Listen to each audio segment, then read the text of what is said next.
Joined this evening by Dr. Chris Layne, psychologist, and you have seen many cases over the years. We're talking about the missing boys out of Morenci, Michigan.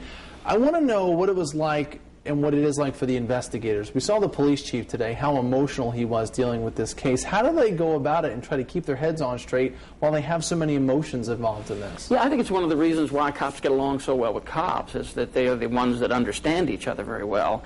And unfortunately for police officers, it seems to me that people in the general public tend to see them as machines. You know, they're in a uniform, they kind of all look alike, they have the same demeanor, and we start thinking of them as, emotionless robots. And so if you take that, the fact that they're constantly involved with these really crummy situations, right, awful, ugly parts of humanity, and then they really don't have anybody to talk with, it's pretty tough, I think. Yeah, and that's all part of the job, but when it's something like 3 kids missing like this, it's got to take an extra little something out of them. Yeah, right. And I've talked with police officers who almost have a borderline post-traumatic stress over some of the things that they've done over the years. Really? You know, discovering grisly bodies, having to interview a 3-year-old about certain sexual abuse, I mean, these are just not fun.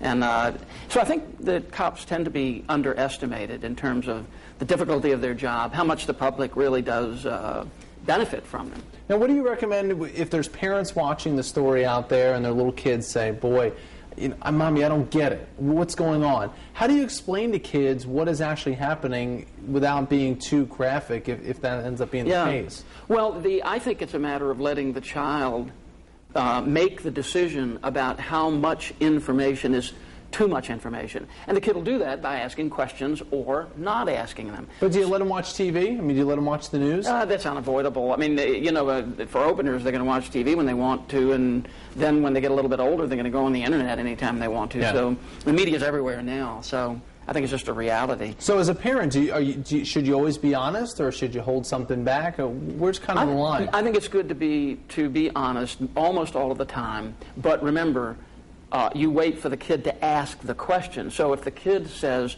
what happened to the 3 boys, you would say, well, they're missing.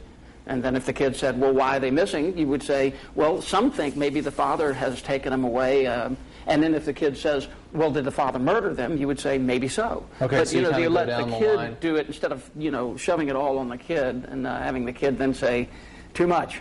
And what if you have a child that went to school with the 3 boys? I mean, that's got to be extremely difficult because these 3 guys were in your class last week, right, and now they're not. Yeah. Well, there's another way to look at this too, by the way, and that is human resilience. Research says that we generally underestimate it, that most of the people involved in this situation are going to get over it almost no matter what happens.